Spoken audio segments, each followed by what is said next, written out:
اعوذ باللہ من الشیطان اللعین الرجیم بسم اللہ الرحمن الرحیم رب اشرح لی صدری ویسر لی امری واحلل عقدۃ من لسانی یفقهوا قولی ان اللہ وملائکتہ یصلون علی النبی یا ایھا الذین آمنوا صلوا علیہ وسلموا تسلیما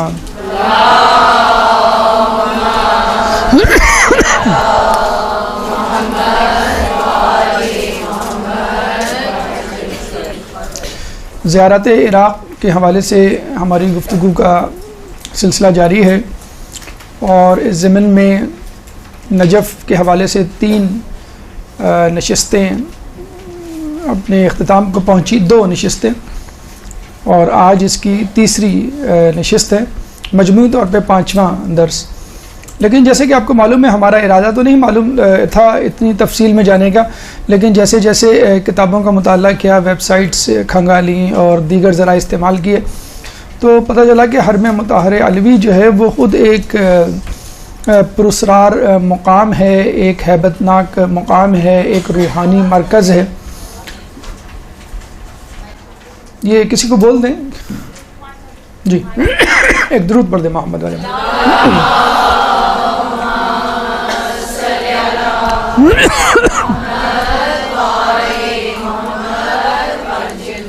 چنانچہ اس مقام کی تفصیل میں، گہرائی میں جتنا آپ جائیں گے اتنا آپ کو اندازہ ہوگا کہ نہ صرف مادی حوالے سے یہ قیمتی جگہ ہے، بلکہ روحانی حوالے سے بھی انسان کے لیے بے انتہا فائدہ مند جگہ ہے۔ 2012 میں یعنی 5 سال پہلے یونیسکو نے اس کو عالمی ورثہ قرار دیا ہے۔ عالمی ورثے کا مطلب یہ ہوتا ہے کہ اگر کوئی چیز تاریخی، کوئی مقام تاریخی حوالے سے بہت زیادہ مشہور ہے اور وہاں پہ ایسے مقامات، ایسی چیزیں، ایسی جگہیں پائی جاتی ہیں کہ جو بہت زیادہ دلچسپی کا باعث ہیں لوگوں کے لیے، فقط دلچسپی کا، مذہبی حوالے سے نہیں، کسی بھی حوالے سے، تو یونیسکو والے اس کو ایک عالمی ورثہ قرار دیتے ہیں، وہاں کی حکومت سے پوری معاونت کرتے ہیں اور اس جگہ کو بچانے کے لیے کوئی دقیقہ فروغ گزاشت نہیں کرتے۔ تو وہ خود بھی کوآپریٹ کرتے ہیں اور وہاں کی گورنمنٹ سے بھی کہتے ہیں کہ آپ جو ہم سے مانگ سکتے ہیں مدد کے حوالے سے، لاجسٹک سپورٹ یا فائنینشیل یا کسی بھی حوالے سے، تو ہم اس کی معاونت کے لیے تیار ہیں۔ لیکن یہ جگہ ایسی ہے، اس قابل ہے کہ اس کو بچایا جائے، اس کو محفوظ رکھا جائے اور اس کو لوگوں کے لیے کھلے عام جو ہے وہ اوپن کیا جاتا ہے کہ لوگ یہاں پہ سیاحت کے لیے آئیں۔ ان کے لیے تو لفظ سیاحت استعمال ہوتا ہے کہ قابل دید جگہ ہے، انٹرسٹنگ جگہ ہے، دلچسپ جگہ ہے، لیکن ہمارے لیے تو ایک روحانی جگہ بھی ہے۔ تو 2012 میں اس کو عالمی ورثہ قرار دیا، اور اس کو بہت پہلے عالمی ورثہ قرار دیا جانا چاہیے تھا، لیکن چونکہ حالات و واقعات جس طرح عراق کے رہے ہیں، جس طرح مذہبی حوالے سے اہل تشیع کے رہے ہیں، جس طرح آپ نے دیکھا کہ مولا کی قبر کو چھپایا گیا اور کتنے عرصے بعد یہ منکشف ہوئی، دریافت ہوئی، تو یہ جو حالات کے نشیب و فراز ہیں، اس وجہ سے بھی کہ یہ وجہ بنی کہ نجف جو ہے وہ عام لوگوں کے دھیان سے صرف نظر ہوا یا اگنور ہوا۔ لیکن الحمدللہ اس وقت جو جوش و خروش و ولولہ وہاں پہ کام کرنے والوں کا پایا جاتا ہے، تعمیرات میں حصہ لینے والوں کا پایا جاتا ہے، خود زائرین کا پایا جاتا ہے، جو نجف کا حوزہ وہاں آباد ہوا ہے، اس نے نجف کی رونق کو 4 چاند لگا دیے ہیں۔ اچھا، یہ بات کہ یہ عالمی ورثہ قرار پایا گیا ہے، یہ فقط ایک مادی حوالے سے ہے کہ وہاں پہ جو تاریخی واقعات پہ در پہ رونما ہوئے، جس طرح وہ بادشاہان وقت اور حکمران وقت کی توجہ کا مرکز بنا، جس طرح وہ عوام کی توجہ کا مرکز بنا، لیکن مولا کا روحانی فیض جاری ہے۔ یعنی مولا اپنا کام دیکھا جائے اس دنیا سے پردہ فرمانے کے باوجود مسلسل جاری کیے ہوئے ہیں، اور وہ کام کیا ہے کہ حق کو آشکار کرنا، حق کو لوگوں تک پہنچانا۔ اس زمانے میں پہ در پہ اگر آپ واقعات، تاریخی واقعات کو کھنگالیں تو پہ در پہ کئی واقعات آپ کو ملیں گے مسلسل، جو وہاں پہ آنے والے لوگوں نے بتلائے ہیں، خود ان کے ساتھ رونما ہوئے ہیں، دوسروں کے ساتھ رونما ہوئے ہیں، خود مولا کے ماننے والوں نے جو ہے ان کو دیکھا ہے، خود جو غیر شیعہ افراد ہیں، غیر مذہب اہل بیت سے تعلق رکھنے والے افراد ہیں، وہ اس کے چشم دید گواہ بنے۔ تو اس میں ایک دلچسپ واقعہ ہم عرض کرتے چلیں کہ عالمی ورثہ تو ہے، لیکن ہم سمجھتے ہیں کہ یہ ایک مذہبی، ایک روحانی ورثہ بھی ہے۔ مثلاً حاکم بغداد ایک زمانے میں علاء الدین نامی شخص ہوا کرتا تھا، وہ اپنے بھائی شمس الدین اور اپنے بھتیجے ہارون کے ساتھ جو ہے ایک دفعہ زیارت کے لیے گیا، تو درمیان میں بحث چھڑ گئی شیعہ سنی مذہب پہ کہ کون حق پر ہے۔ اچھا، یہ بحث جو ابھی ہمارے ہاں گلی کوچوں میں جاری ہے، ٹی وی چینلز پہ جاری ہے چند، یہ اس زمانے سے چل رہی ہے جب سے رسول اللہ نے دنیا سے پردہ فرمایا، پھر مولا کے ساتھ جو کشمکشیں ہوئیں، اس کے بعد ائمہ کے ساتھ جو مظالم روا رکھے گئے، تو مولا کی مرقد مطہر وہاں تھی، چنانچہ بحثوں کا، بحث و تمیز کا مرکز بھی وہی جگہ یعنی عراق اور نجف ہوا کرتی تھی۔ تو علاء الدین جو کہ بغداد کا حاکم تھا، اس کی بحث چھڑ گئی رستے میں زیارت پہ جاتے ہوئے اپنے بھتیجے ہارون کے ساتھ۔ اس نے جب بحث کسی نتیجے پہ نہیں پہنچی تو ہارون نے، جو کہ اس کا بھتیجا تھا اور مذہبی اہل بیت پر تھا، تو اس نے کہا ٹھیک ہے، ایسا کرتے ہیں کہ ہم مولا کی زری پہ جا رہے ہیں۔ اچھا، اس زمانے میں جو مولا کی زری سے متعلق جو فرمودات، مکتوبات، مخطوطات یا قطع یا رقع یا بعد چانے وقت کے یا قرآن یا جو کچھ بھی ہوا کرتا تھا ہدیہ، وہ وہیں موجود ہوتا تھا۔ اب تو انہوں نے زری کے نیچے گوڈاؤنز بنا دیے ہیں اور اس میں جو ہے ان نوادرات کو، ان قیمتی تاریخی دستاویزات کو یا مکتوبات کو یا قرآنی نسخوں کو رکھا ہے۔ لیکن اس زمانے میں زری ہوتی تھی اور زری کے ساتھ صندوق میں وہ تمام رقعے اور وہ مکتوبات رکھے ہوتے تھے۔ تو جو اس کا بھانجا تھا ہارون، وہ جو ہے قبر مبارک پہ پہنچا اور اس نے صندوق کھولا اور صندوق میں کہا کہ جو رقعہ میرے ہاتھ میں آئے گا، اس میں جو کچھ لکھا ہوگا بس وہی میرا مذہب ہوگا۔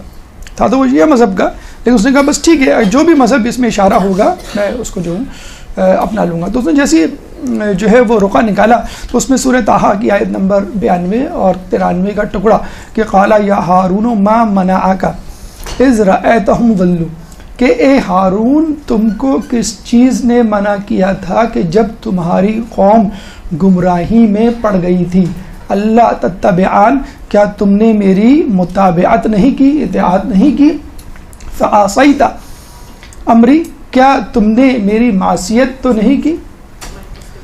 تو جب ہارون نے یہ نکالا، اصل میں یہ آیت جو ہے موسیٰ علیہ السلام کے واقعے کی طرف اشارہ کرتی ہے۔ جب موسیٰ علیہ السلام کوہ طور سے واپس آئے تو انہوں نے دیکھا کہ ان کی قوم کے بیشتر افراد نے گوسالہ پرستی شروع کر دی ہے، تو انہوں نے ہارون کو جو ہے وہ سرزنش کی اور کہا کہ تم نے ان کو منع کیوں نہیں کیا؟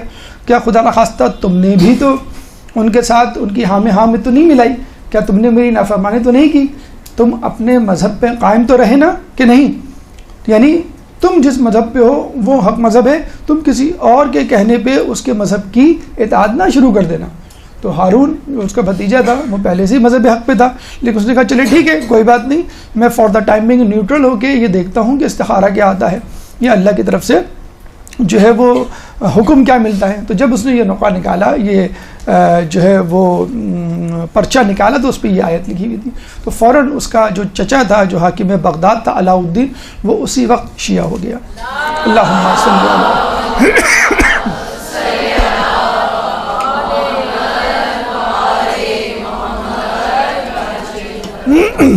تو آپ نے دیکھا کہ ٹھیک ہے، لوگ اس کو عالمی ورثہ قرار دیں اور مادی حوالے سے، تاریخی حوالے سے ایک بہت بڑی جگہ ہے، بہت واقعات ہیں۔ مطلب اس درس کی تیاری کے حوالے سے صرف فقط حرم امیر المومنین پہ یقین کیجئے ہماری نظر سے 10-15 کتابیں گزری ہیں، یعنی 10-15 کتابیں فقط حرم امیر المومنین، پھر زیارت عراق مطلب کربلا کے حوالے سے، پھر سامرہ، پھر قاسمین، اس میں پھر کتنی کتابیں لکھی گئی ہوں گی۔ تو 10-15 کتابیں تو فقط اسی میں ہی آپ جو ہے اگر حرم المومنین پہ چلے جائیں، اور ایک ایک کتاب بعض اوقات اتنی ضخیم اور اتنی تحقیقی ہوتی ہے کہ آدمی پورا اس میں جو ہے وہ اگر لگ جائے تو سال بھر جو ہے وہ گزر جائے۔ تو مولا قصب اپنے فیض سے اپنے زمانے میں بھی کرواتے تھے، اور ان کے اس دنیا سے پردہ کرنے کے باوجود بھی جو ہے ان کا قصب اور فیض جاری ہے، بشرط یہ کہ لینے والا کتنا متوجہ ہے، لینے والا چاہنے والا کتنا جو ہے مولا کی طرف ملتفت ہے۔ ایک درود پڑھ دیں محمد والے میں۔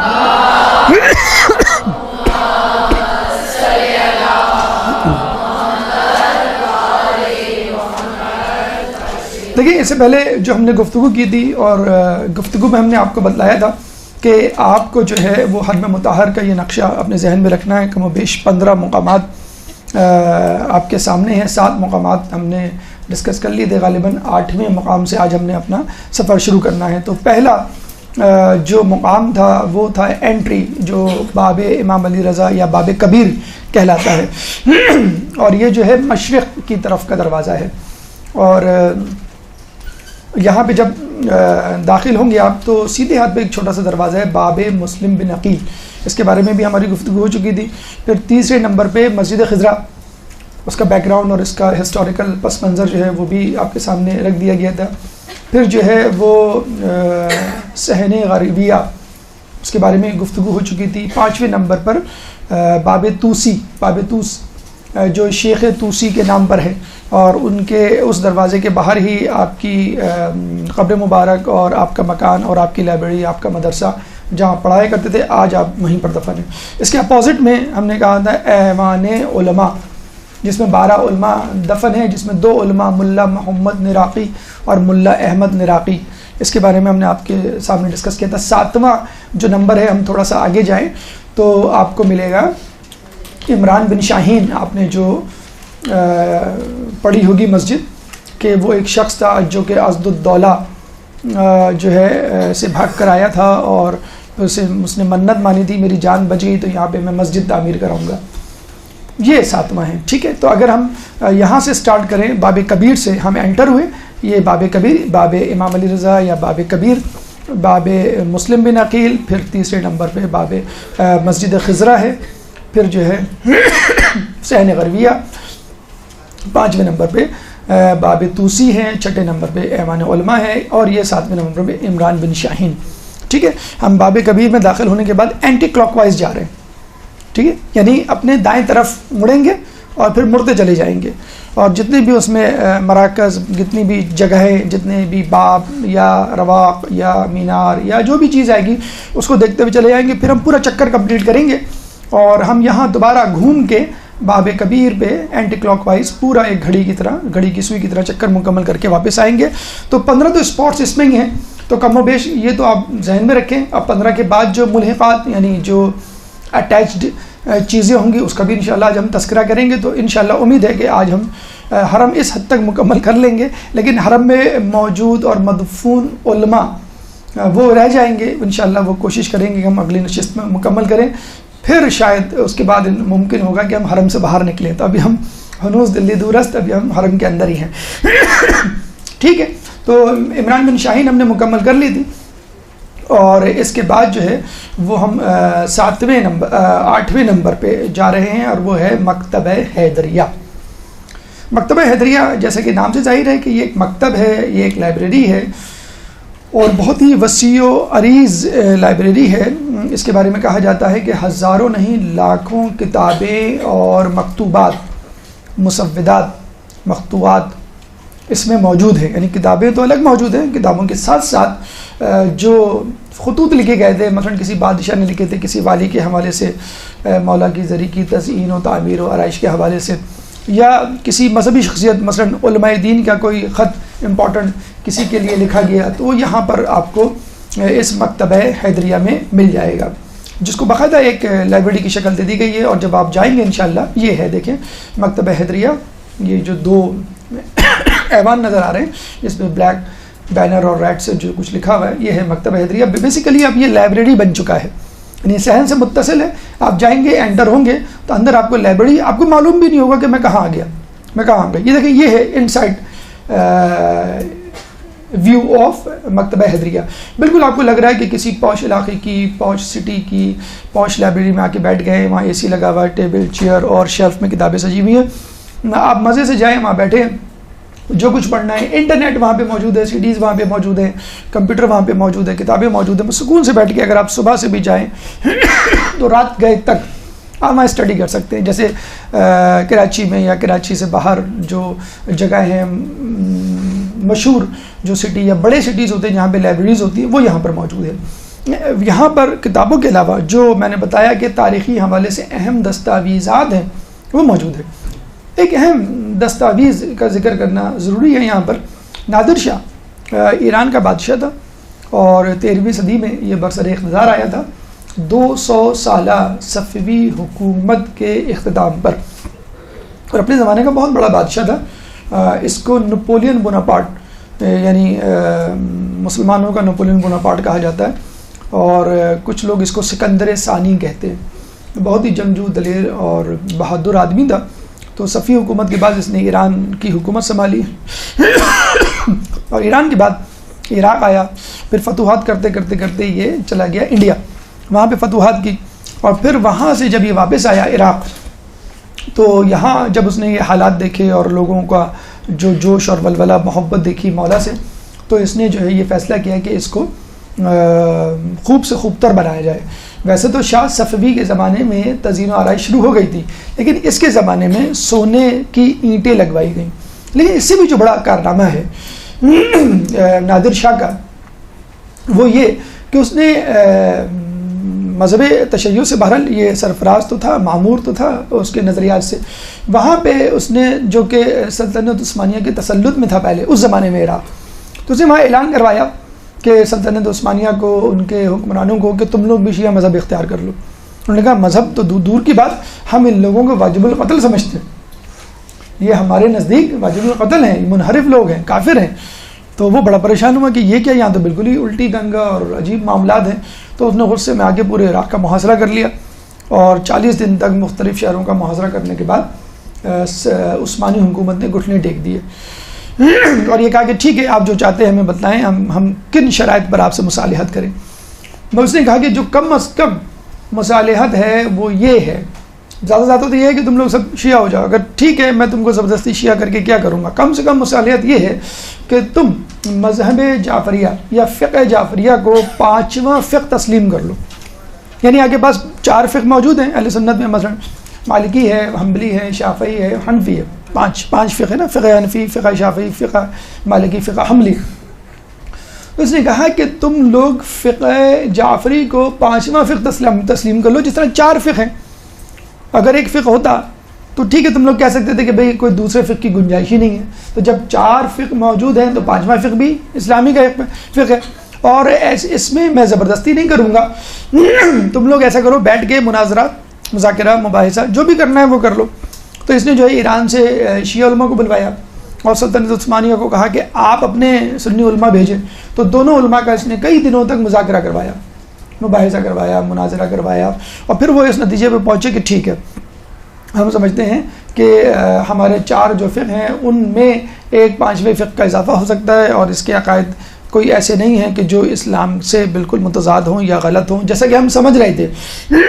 عمومی طور پر انہوں نے تو شروع میں یہی تاثر دیا، جس طرح آج کل بھی جو ہے وہ ایک الزام لگا دیا جاتا ہے منحرف ہیں، غلو کرتے ہیں یا کافر ہیں وغیرہ وغیرہ. جب انہوں نے ڈسکس کیا اور مطالعہ کیا تو اس نتیجے پہ پہنچے کہ it could be one of the فقہ، ٹھیک ہے 5واں فقہ. تو اس نے باقاعدہ تحریر لکھی، سنی اور شیعہ علماء بیٹھے اور باقاعدہ تحریر لکھ کے اس بات کو انڈورس کیا، ان کی تصدیق کروائی، ان کا سگنیچر کروائے کہ ٹھیک ہے فقہ جعفریہ بھی ہمارا اسلام کا ایک 5واں فقہ ہوگا. اور باقاعدہ طور پہ وہ تحریر لکھی گئی. وہ تحریر آج بھی اس لائبریری جس کا ہم نے تذکرہ کیا ہے حیدریہ لائبریری میں موجود ہے. تو یہ نادر شاہ کی ایک بہت بڑی کاوش ہے، اور ان لوگوں کی آنکھیں کھول دینے کے لیے کافی ہے کہ جو لوگ یہ کہتے ہیں کہ شیعہ فرقہ جو ہے منحرفین کا فرقہ ہے یا جو ہے وہ ضد اسلام عقائد کا حامل ہے، تو وہ یہ اگر رقعہ پڑھ لے تو اس میں بہت چیزیں سمجھ میں آ جائیں گی. جیسے ہم نے آپ کو بتایا کہ یہ کتابوں سے بھرپور لائبریری ہے. کچھ لوگوں نے اس لائبریری کی ترقی اور ترویج کے لیے اپنی ذاتی لائبریری ہبہ کر دی. جیسے ہم آج کل کرتے ہیں، آپ کو کہیں شفٹ ہونا ہے، آپ نے اپنے گھر کی کتابیں جو ہیں کسی مدرسے میں دے دی، مسجد مدرسہ. تو کچھ لوگوں کی ذاتی لائبریریاں جو ہے اس لائبریری کا حصہ ہیں. تو یہ ایک بہت ہیوج قسم کی لائبریری، یوں سمجھ لیجیے ٹاپ 3 ٹاپ 5 لائبریریز میں اس کا نجف میں شمار ہوتا ہے. یہاں پہ ایک تذکرہ ضرور ہم کریں گے بی بی سی کے ایک آرٹیکل کا، 25 دسمبر کو وہ چھپا ہے. آپ چاہیں تو bbc.com/مہاپارا صفدر جنہوں نے لکھا ہے اس کے حوالے سے. بہت افسوس کے ساتھ کہنا پڑتا ہے B B C, CNN، Fox اور دیگر جو چینلز ہیں وہ کوئی دقیقہ فروگزاشت نہیں کرتے مسلمانوں کے خلاف زہر اگلنے کے لیے، اور ان کو جو بھی نقطہ مل جائے یا کوئی صلہ مل جائے تنقید کا یا ہنسنے ہنسانے کا، وہ اس کو چھوڑتے نہیں ہیں. ان کی حد تک تو ہمیں بات سمجھ میں آتی ہے، لیکن یہ جو مسلمان مبصرین ہیں یا مسلمان صحافی جو بی بی سی اور CNN اور دیگر جگہوں پہ انہوں نے ہائر کیے ہوئے، ان کی چال ڈھال، ان کا طریقہ، ان کا تبصرہ، ان کے افکار سن کے ہمیں بہت افسوس ہوتا ہے. مہاپارا صفدر نے ایک انٹرنیشنل کاروان کو جوائن کیا اور وہ نجف آئیں، تو انہوں نے پورا آرٹیکل لکھا ہے، آپ آرٹیکل بھی جا کے پڑھ لیے گا، اس وقت موجود ہے وہ. انہوں نے یہ کہا کہ میں نے باب العلم کے شہر میں، یعنی مولا علی کے شہر نجف میں کوئی لائبریری نہیں دیکھی. اتنی افسوس کی بات ہے.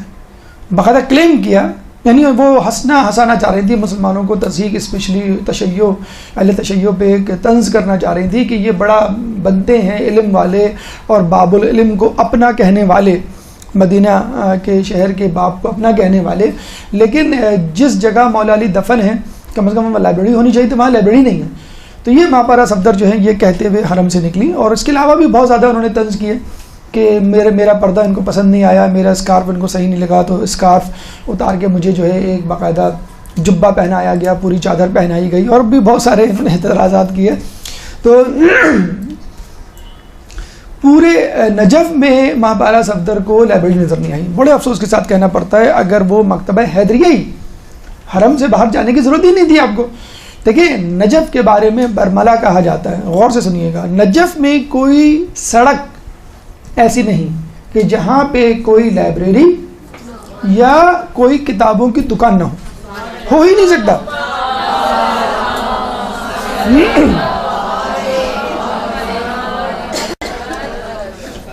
نجف میں کوئی سڑک ایسی نہیں، کوئی راستہ، کوئی شاہراہ ایسی نہیں کہ جہاں پہ کوئی لائبریری یا دکانوں کی کتاب نہ ہو.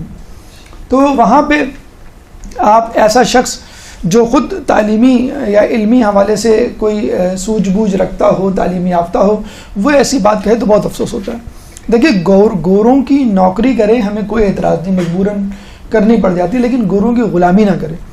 خدا را چند ہزار پاؤنڈ یا چند ہزار ڈالرز کے عوض اپنے ایمان کو نہ بیچیں. یہ نہ ہو کہ جو آرٹیکل یا جو کوششیں آپ مسلمانوں پہ ہنسنے کے لیے آج کر رہی ہیں، یہی کوششیں قیامت میں الٹی ہو جائیں اور لوگ اس وقت آپ پر ہنسیں. تو ہم اپنی آواز بی بی سی اور ان کی مبصرہ مہاپارا صفدر کو پہنچانا چاہتے ہیں. اگر وہ سن رہی ہیں تو آئندہ اس طرح کے غیر ذمہ دارانہ بیانات اور کالم یا آرٹیکل سے پرہیز کریں اور لکھنے سے پہلے تحقیق کر لیں. ایک درود پڑھ دیں محمد علیہ.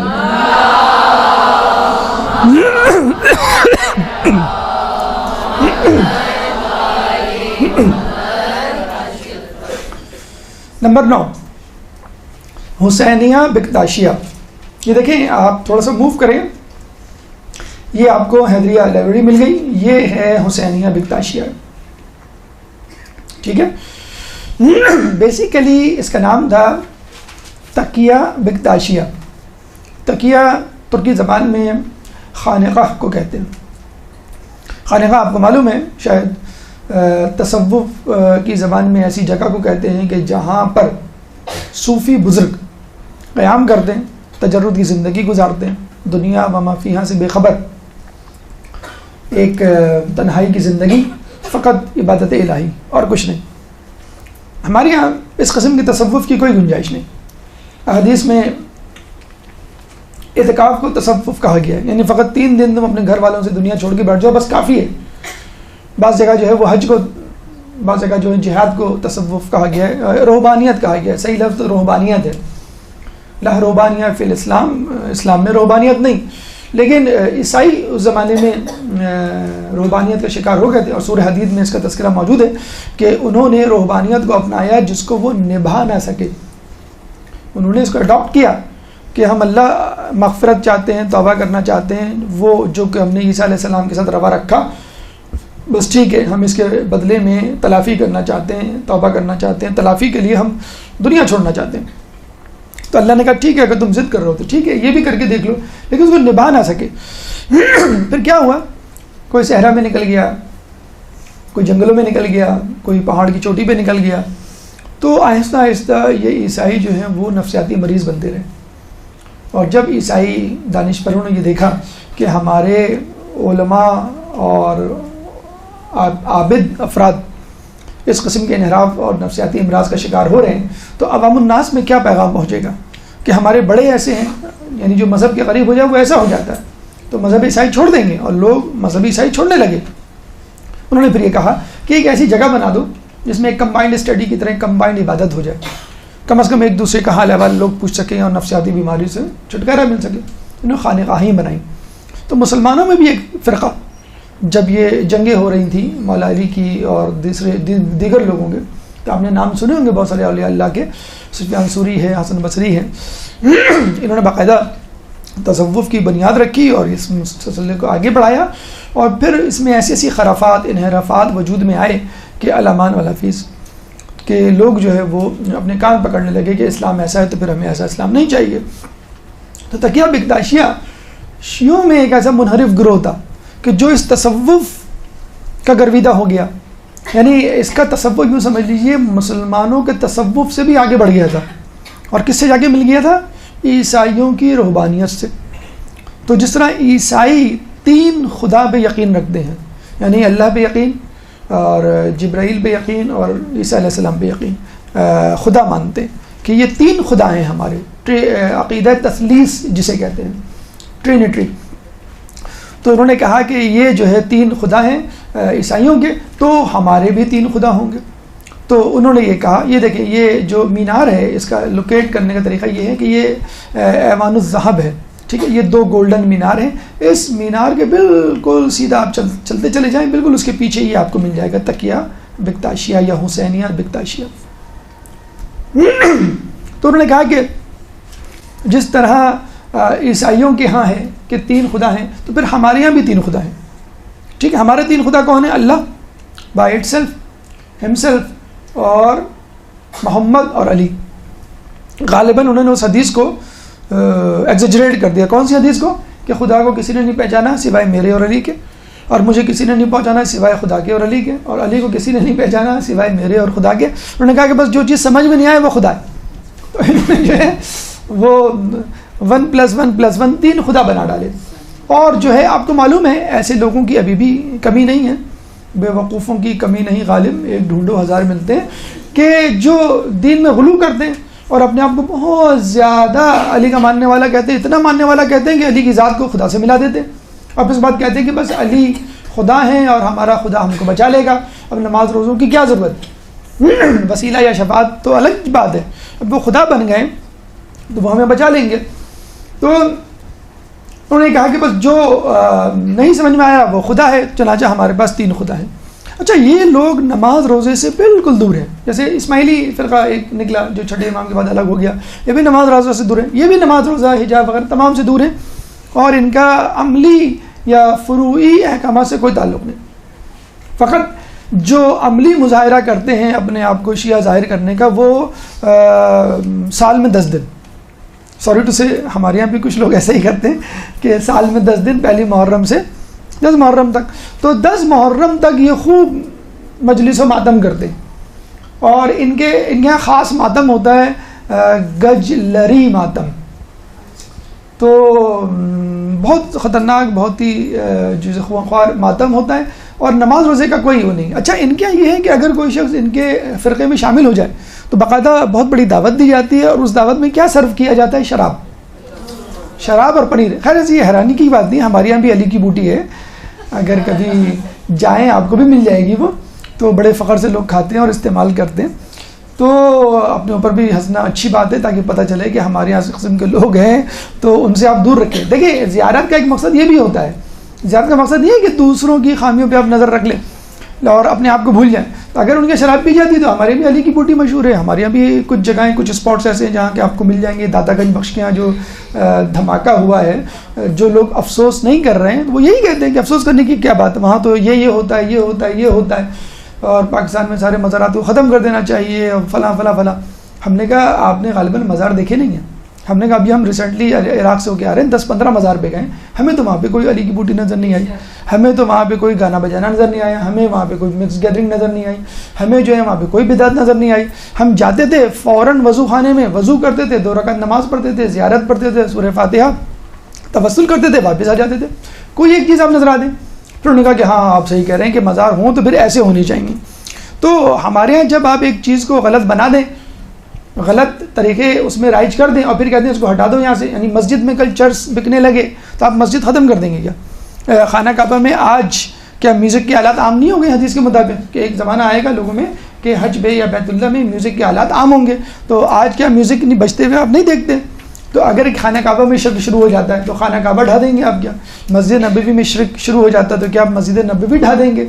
تو آپ ان مزاروں پہ جائیں، ان پہ جا کے درود پڑھیں، فاتحہ پڑھیں اور ان سے قصب حاصل کریں. ان مزارات کا مقصد ہی یہی ہوتا ہے.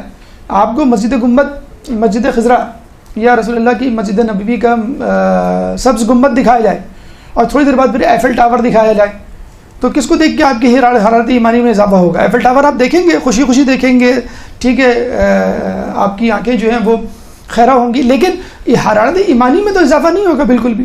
جو سبز گنبد دیکھ کے جو حرارت ایمانی میں، کربلا کا آپ جو ہے وہ حرم دیکھ لیں، مولا کا، امام علی کا حرم دیکھ لیں، اس میں جو تو بس یہی کیوں رسول اللہ نے کہا اللہم صلی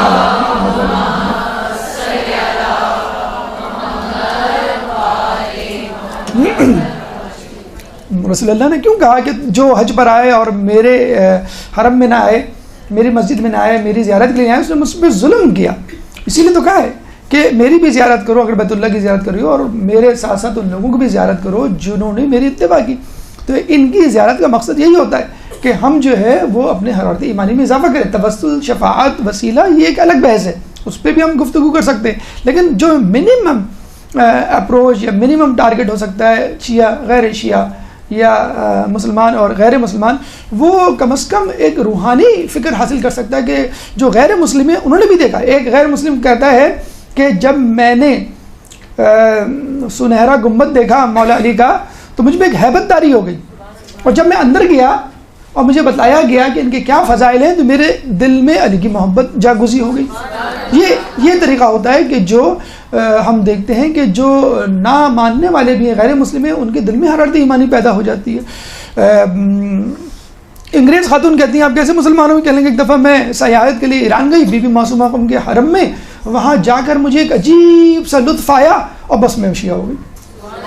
تو یہ ایک روحانیت ہے ان مزاروں پہ، ان مقدس مقامات پہ جو آپ کسب کریں، اور اگر آپ ان کو خرافات کا مرکز بنا دیں گے تو ظاہر سی بات ہے کہ انسان جو ہے وہ کچھ حاصل کرنے کی بجائے وہ کچھ کھوئے گا. شہد میں اگر آپ زہر ملا کے ایک قطرہ پئیں اور یہ کہیں کہ مجھے کچھ فائدہ ہوگا تو فائدہ تو نہیں ہوگا.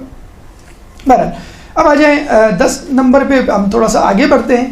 یہاں پر ہم نے تکیہ بکتاشیہ، اچھا تکیہ بکتاشیہ کے حوالے سے ہم یہ کہتے ہیں، ایک تو ظاہر بات ہے یہ اسپاٹ غلط، نام غلط تھا تکیہ خانقاہ، ہم خانقاہوں پہ بلیو نہیں کرتے. ہمارے یہاں جو منیمم میتھڈ ہے تصوف کا وہ ہے عرفان.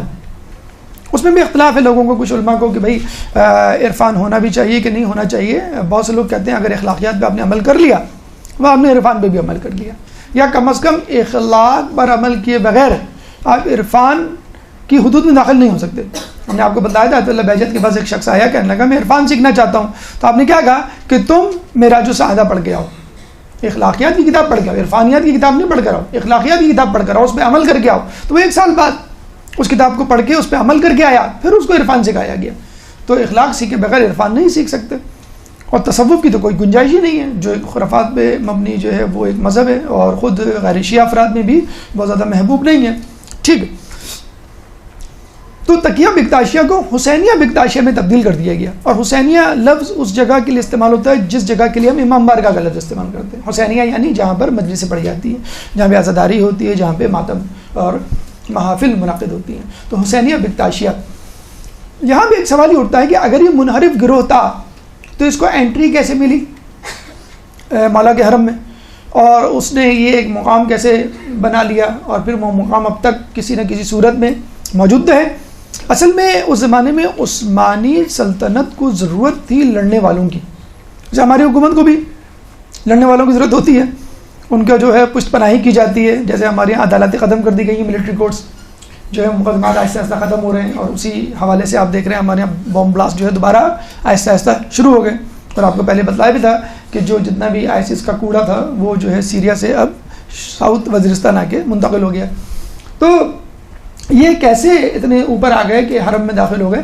تو ان کی باقاعدہ ملٹری گروپس تھے ان کے لڑنے والے، تو عثمانی سلطنت کو جب لوگوں کی ضرورت پڑتی تھی کمک کی تو وہ ان سے درخواست کرتے، اور یہ اپنے لوگوں کو بھیجتے تھے جو عثمانی سلطنت کے ساتھ جا کے مختلف جگہوں پہ لڑتے تھے۔ جیسے خود ایسٹ انڈیا کمپنی نے جب یہاں پر آئی تو مسلمانوں کی بھرتیاں کی انگلینڈ نے اپنی فوج میں، اور جو لوگ ان کے لیے لڑے ان کو بڑے بڑے انعامات سے نوازا گیا، تو وہ لڑتے تھے ان کے لیے، تو ان کا ایک خاص مقام بن گیا تھا۔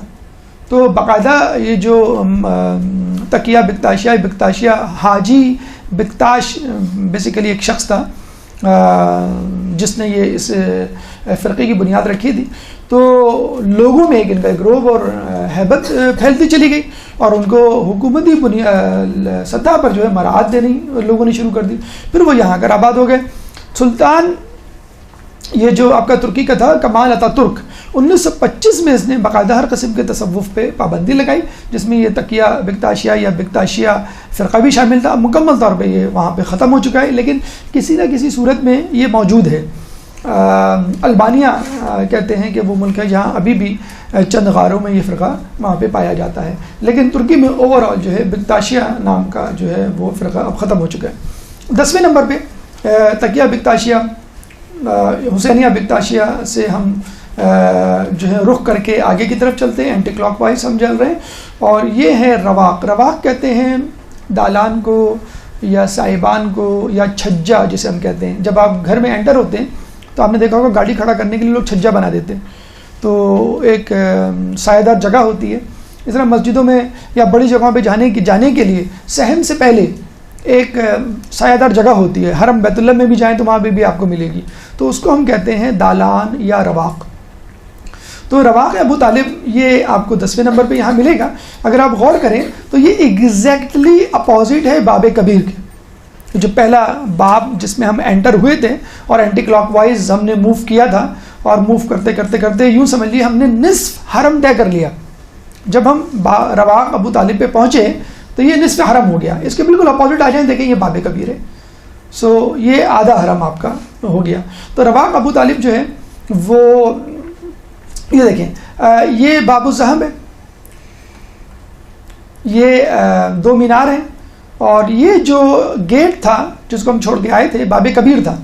باب کبیر سے ہم نے موو کیا تھا خزرہ کی طرف، باب توسی کی طرف، اور ابھی جو ہم آئے تھے تکیہ بکتاشیہ پہ یہ جو گیٹ ہے یہ ہے آپ کا رواق ابو طالب، بالکل ایگزیکٹلی اپوزٹ ٹو ایوان طلا یا ایوان الذہب، بالکل اپوزٹ میں آپ کو مل جائے گا۔ یہ اب جو ہے باقاعدہ مسجد کی شکل میں اس کو ٹرانسفارم کر دیا گیا ہے، اور یہاں پر 2000 سے زیادہ نمازیوں کی نماز پڑھنے کی گنجائش ہے۔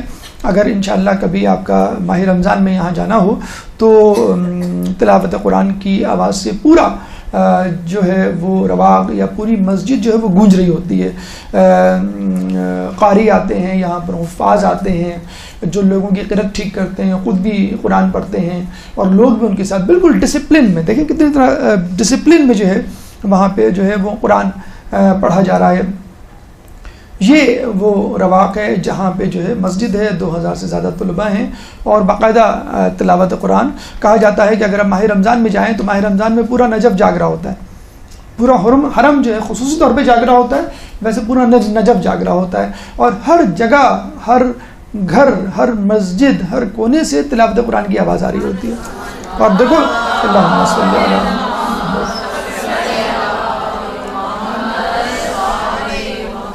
اور دیکھیں رسول اللہ نے متنبہ کیا تھا کہ دیکھو قرآن پہ عمل کرنے کے حوالے سے غیر تم سے بازی نہ لے جائیں، اور یہ ہو رہا ہے معذرت کے ساتھ، کچھ لوگ ہم سے بازی لے جا رہے ہیں. ٹھیک ہے، تفاسیر میں نہیں، مفاہیم میں نہیں، مطالب میں نہیں، گہرائی اور گیرائی میں نہیں، لیکن کم از کم رٹنے کی حد تک، حفظ کی حد تک، پڑھنے کی حد تک تو ہم سے بازی لے رہے ہیں.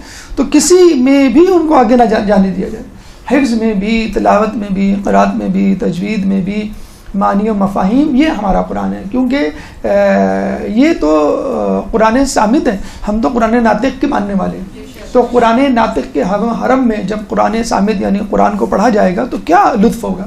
مولا فرماتے ہیں کہ جب میں خدا سے بات کرنا چاہتا ہوں تو نماز پڑھتا ہوں، جب میں چاہتا ہوں کہ خدا مجھ سے بات کرے تو میں قرآن پڑھتا ہوں.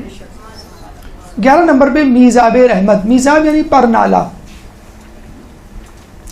یہ پرنالہ اگر جیسے ہم نے آپ کو بتایا کہ آپ موو کر رہے ہیں رواق ابو طالب، اور رواق ابو طالب سے موو کرتے کرتے آپ آ گئے چوتھے بلکہ 5ویں دروازے میں. 5 دروازے، اگر مسلم بن عقیل والے دروازے کو آپ کاؤنٹ کریں تو ٹوٹل 5 ہیں، ویسے اصولاً 4 ہوتے ہیں. تو یہ 5واں اور آخری دروازہ یہ ہے آپ کا باب قبلہ.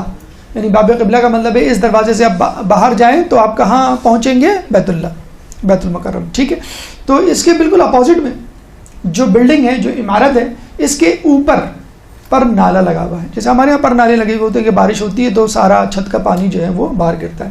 بہرحال یہ مولا کے حرم کا پر نالا ہے، اس کی اپنی فضیلت اور اہمیت ہوتی ہے. تو لوگ جب بھی بارش ہوتی ہے تو اس کے نیچے آتے ہیں. بارش کا پانی تو ویسے بھی پاک و مطہر ہوتا ہے، اور اگر مولا علی کے حرم کا بارش کا پانی ہو تو کیا ہی بات ہے، تو لوگ پانی پیتے ہیں اس سے. اچھا، ویسے تو اس کی الگ سے کوئی فضیلت یا اعمال نہیں لکھے ہوئے، لیکن ایک عقل اس کا فیصلہ کر سکتی ہے کہ خانہ کعبہ پہ ایک پرنالہ ہے اور ایک مولا کے حرم میں. تو خانہ کعبہ کا پرنالہ دیکھا جائے تو مولا علی کی جائے ولادت کا پرنالہ ہے، اور حرم کا پرنالہ مولا علی کی آخری آرام گاہ کا پرنالہ ہے.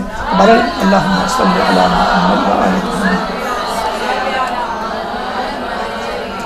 تو جس طرح خانہ کعبہ کا پرنالہ پرفضیلت ہے، مولا علی کے حرم کا پرنالہ بھی پرفضیلت ہے. جس طرح خانہ کعبہ کے پرنالے کے نیچے عبادت 2 رکعت نماز پڑھتے ہیں اکثر لوگ اور اپنی حاجات کو مانگتے ہیں، تو ویسے بھی الگ سے خصوصی طور پہ تاکید نہیں ہے، لیکن چھٹے امام کے حوالے سے بڑی اچھی ہمیں ایک روایت ملتی ہے، اور اس روایت کو ہر جگہ جو ہے وہ اطلاق کیا جا سکتا ہے کہ مولا فرماتے ہیں، مطلب نجف اشرف اور مولا کے حرم کی طرف اشارہ کرتے ہوئے، کہ پشت کوفہ پہ ایک ایسی قبر ہے کہ جہاں پہ اگر تم 2 رکعت نماز یا 4 رکعت نماز پڑھو تو اللہ تمہاری حاجت برآری کرے گا اور تم سے تمہاری اداسی کو دور کرے گا. یعنی ہو ہی نہیں سکتا کہ تم مولا کے حرم میں مولا کے قبر کے آس پاس نماز پڑھو 2 رکعت یا 4 رکعت اور اللہ تمہاری اداسی کو دور نہ کر دے یا اللہ تمہاری حاجت کو پورا نہ کرے. یہ نہیں ہو سکتا. تو جب بھی آپ جائیں پرنالے کو دیکھیں اور خانہ کعبہ کے پرنالے کو یاد کر رہے ہیں، مولا کی پہلی جو ہے وہ رہائش یا مسکن یا جائے ولادت کو یاد کریں اور پھر اس کو نسبت دیں مولا کے حرم کی طرف اور یہاں پہ 2 رکعت نماز پڑھیں. اب آ جائیں باب قبلہ. جیسے ہم نے بتایا ہے کہ یہ جو ابھی ہم نے پرنالہ ہے جس کو ہم نے ڈسکس کیا، اس کے بالکل اپوزٹ میں، پرنالے کے بالکل اپوزٹ میں آپ دیکھیں گے تو یہ باب ہے، باب قبلہ، یعنی جس کی طرف آپ رخ کر کے نماز پڑھتے ہیں. کہتے ہیں ایک زمانے میں باب قبلہ اور یہ گنبد، اس کے درمیان میں حاکم وقت شبلی ایک ہوا کرتا تھا، اس کی بیٹی نے، شہزادی نے ایک بہت بڑا حوض بنایا تھا. تو عین ظہر کے وقت گنبد کا عکس اس حوض میں نظر آتا تھا اور بہت ہی خوبصورت منظر ہوا کرتا تھا جس کو دیکھنے کے لیے لوگ دور دور سے آیا کرتے تھے فقط اس عکس کو دیکھنے کے لیے، گنبد، سنہری گنبد کے عکس کو اس پانی میں دیکھنے کے لیے. تو ایک انگریز سیاح لافٹ نے بھی اس کا بڑا تذکرہ کیا ہے کہ میں اس سنہری گنبد کے عکس کو اس حوض میں دیکھنے کے لیے وہاں گیا، اور جب وہاں گیا تو میری آنکھیں خیرہ ہو گئی. تو ہر شخص نے اپنی اپنی استطاعت اور اپنے اپنے حسن جمال کے حوالے سے مولا کو جو ہے وہ نذرانِ عقیدت پیش کیا ہے. یہ دیکھیں، اگر آپ باب قبلہ ہیں، باب قبلہ سے آپ اندر داخل ہوں گے تو یہ جو ہے آپ کا میزاب رحمت ہوگا. یہاں پہ ایک زمانے میں حوض ہوا کرتا تھا جہاں پہ یہ گولڈن جو گنبد ہے، ڈوم، اس کا جو ہے وہ عکس نظر آتا تھا. اچھا، اس کے بعد یہ جو جگہ نظر آ رہی ہے آپ کو، یہ والی، یہ جو ہے صحن فاطمہ سے پہلے ہمارا ایک شاید پوائنٹ رہ گیا ہے، باب قبلہ. ہاں ٹھیک ہے، صحیح ہے. نہیں اب وہ حوض نہیں ہے، وہ اصل میں اب ٹائلز بنا دیے ہیں، وہاں کارپیٹ رکھ دیے گئے. 13 نمبر پہ صحن فاطمہ. اچھا ابھی جو ہم نے جو باتیں بتلائی ہیں وہ باتیں ہیں، وہ مقامات ہیں جو موجود ہیں. صحن فاطمہ ایک ایسی جگہ، ایسی چیز ہے جو وجود میں آ رہی ہے، لوگوں کا بھی پتہ ہی نہیں ہے اس کا. جب آپ اپنے ہوٹل سے جو کہ شارع صفا پہ واقع ہے جاتے ہیں حرم کی طرف، تو الٹے ہاتھ پہ کنسٹرکشن کی آوازیں، ہتھوڑوں کی اور شور کی آوازیں مشینوں کی آ رہی ہوتی ہیں. تو وہ صحن فاطمہ ہے بیسیکلی جو بن رہا ہے. اس کے لیے یہ کہہ دینا کافی ہے کہ تمام عراق میں سب سے بڑا تعمیراتی منصوبہ، پورے عراق ملک میں سب سے بڑا تعمیراتی منصوبہ، جس میں لجنہ جسے کہتے ہیں، یہ ایک جماعت ہے 4 مراجعین، لجنہ عربی میں کہتے ہیں گروہ یا گروپ کو. یہ جو 4 مراجعین ہیں ان کا جو گروپ ہے اس نے وہ بنائی ہے، جو لوگوں کی تعلیمی خدمات بھی انجام دے رہی ہے. وہاں پہ جو ایگزام ہوتا ہے، جس کو ایگزام کو پاس کرنے کے بعد آپ کو مشاہرہ ملتا ہے، اسکالرشپ ملتا ہے ہیوج قسم کا. پھر آپ وہاں پہ رہتے ہیں اسی اسکالرشپ کی بنیاد پر، جس کی اماؤنٹ 40 سے 50 ہزار تک چلی گئی ہے اب. 40 to 50,000 پاکستانی روپیز جو ہے اس ایگزام کو پاس کرنے کے بعد آپ وہاں پہ بطور اسٹوڈنٹ رہ سکتے ہیں. لجنہ یہ 4 علماء اکرام ہیں مراجعین، انہوں نے بنایا ہے. اچھا تو ان کی ایک اتباعت مقدسات عالیہ ایک الگ ایک گروپ بن گیا ہے کہ جو تعمیرات مقدسہ میں حصہ لیتا ہے. تو اس نے باقاعدہ اپنی خدمات فری آف کاسٹ پیش کی ہیں. کس کو؟ وقف دیوانی شیعی، یعنی ہم نے آپ کو بتایا تھا ابھی اوقاف کے ذمہ نہیں ہیں بلکہ وقف دیوانی شیعی، یعنی شیعہ حضرات اس کمیٹی کو چلا رہے ہیں، اس پورے حرم کو. تو لجنہ کمیٹی نے کہا ہے کہ ہم آپ کو افراد دیں گے اور جتنا بھی ہو سکے گا ہم مالی اور افرادی تعاون کریں گے. ہم چاہتے ہیں کہ یہ پروجیکٹ جلد از جلد مکمل ہو. تو یہ خود ایک عجیب چیز بننے جا رہا ہے. اور جو لوگ وہاں جاتے ہیں ایران یا عراق، تو اکثر آپ نے دیکھا ہوگا وہ دبئی آ کے 1-2 دن دبئی میں گزارتے ہیں، تھوڑا سا دبئی گھوم لیں، اسٹاپ اوور دبئی کا لیتے ہیں. اور کچھ لوگ برا بھی بناتے ہیں، کچھ لوگ کہتے ہیں بھئی ہم ناجائز تو نہیں کر رہے ہیں، کیا ہیں بچے ضد کر رہے تھے، کیا کریں، تھوڑا بہت ان کو دنیا بھی دکھانا ہوتا ہے. تو ایک تو وجہ یہ ہے کہ انٹرٹینمنٹ لوگوں کو دی جائے. دوسری وجہ یہ ہے کہ تاریخ میں آج تک اتنے زیادہ طلاب اکرام اور اتنے زیادہ زائرین کی تعداد عراقیوں نے نہیں دیکھی. روئے زمین عراق پر اتنی تعداد کبھی بھی زائرین کی کبھی نہیں آئی. یہ بالکل جسے کہتے ہیں کہ مولا بلکہ آدم علیہ السلام کے زمانے سے لے کے اب تک، اور مشین انشاءاللہ اس میں مزید اضافہ ہوگا. نہ طلاب اکرام اتنی صرف 2,500 تو پاکستانی اسٹوڈنٹ ہیں. تو عراق کے، ایران کے، انڈیا کے اور یورپ کے کتنے اسٹوڈنٹ ہوں گے؟ صرف 2,500 تو پاکستانی ہیں. اور مسلسل جو ان میں اب تو اردو بولنے والے آپ کو ہر دوسری تیسری دکان پہ مل جائیں گے. وہاں پہ اردو پیچھے مڑ کے دیکھیں تو کوئی آدمی اردو بول رہا ہوتا ہے، اور اکثر سائن بورڈز بھی آپ کو اردو میں لکھے ہوئے مل جائیں گے. تو طلاب اکرام زائرین کی تعداد اتنی زیادہ تعداد کبھی بھی نہیں دیکھی گئی ہے. تو اب ان کو یہ فکر ہے کہ لوگ حرم آتے ہیں تو ایک سفوکیشن کا ماحول ہو جاتا ہے. اچھا کچھ لوگ حرم کی چیزوں کو دیکھ کے بیٹھ جاتے ہیں، اب کیا کریں، ہوٹل جائیں گے، ہوٹل دور ہے، واپس آنا مشکل ہوگا، چلو یہیں بیٹھ جاتے ہیں.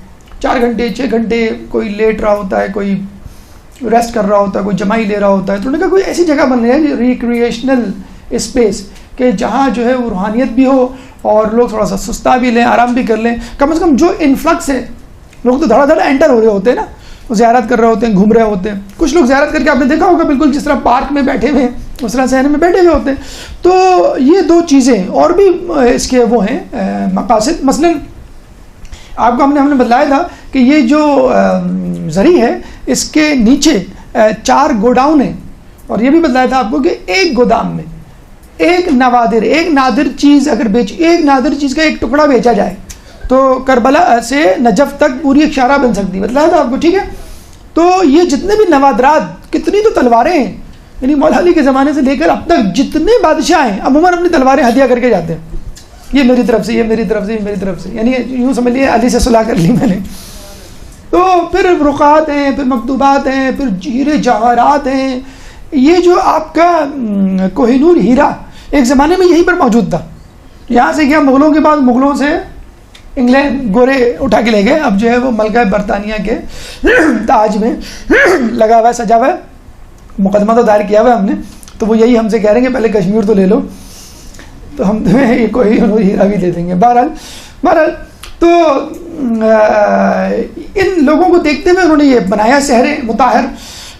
صحن مطہر جو ہے جس کی کنسٹرکشن بہت جاری ہے، پوری بلڈنگ ہے، اور آپ کو یہ سن کے دیکھیں، آپ یہ دیکھیں یہ کتنا بڑا ہے، یہ مولا علی کا حرم ہے، یہ ہے مولا علی کا حرم، دیٹس اٹ، ٹھیک ہے۔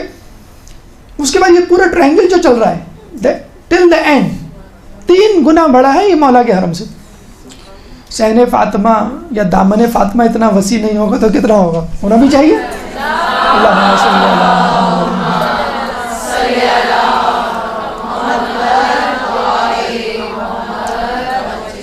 تو اس میں انہوں نے لائبریری بنانے کا ارادہ کیا، 5 منزلہ عمارت، 5 منزلہ بلڈنگ بن رہی ہے لائبریری کے لیے۔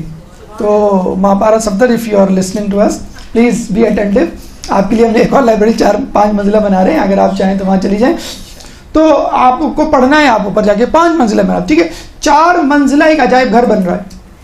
عجائب گھر میں جیسے ہم نے بتایا وہ نوادرات جو گوڈاؤنز اور اس میں رکھے ہوئے ہیں، خلعتیں ہیں، ہیرے جواہرات ہیں، پتہ نہیں کیا کیا، کچھ تو واقعی پریشیس ہیں، یعنی ان کو آپ تول کے اور جوہریوں کو دکھا کر بیچیں تو بہت قیمتی، لیکن ایک نسبت ہوتی ہے، فلاں بادشاہ فلاں خاندان، یعنی نادر شاہ کے زمانے، نادر شاہ کے خاندان کا اس وقت کوئی شخص ہو صاحب حیثیت، وہ تو لاکھوں کروڑوں میں وہ چیز خرید لے، لیکن بہرحال اس کی حفاظت کی بھی ہے۔ لیکن اس کے باوجود بتلا دیں کہ کتنی چیزیں ضائع ہو چکی ہیں۔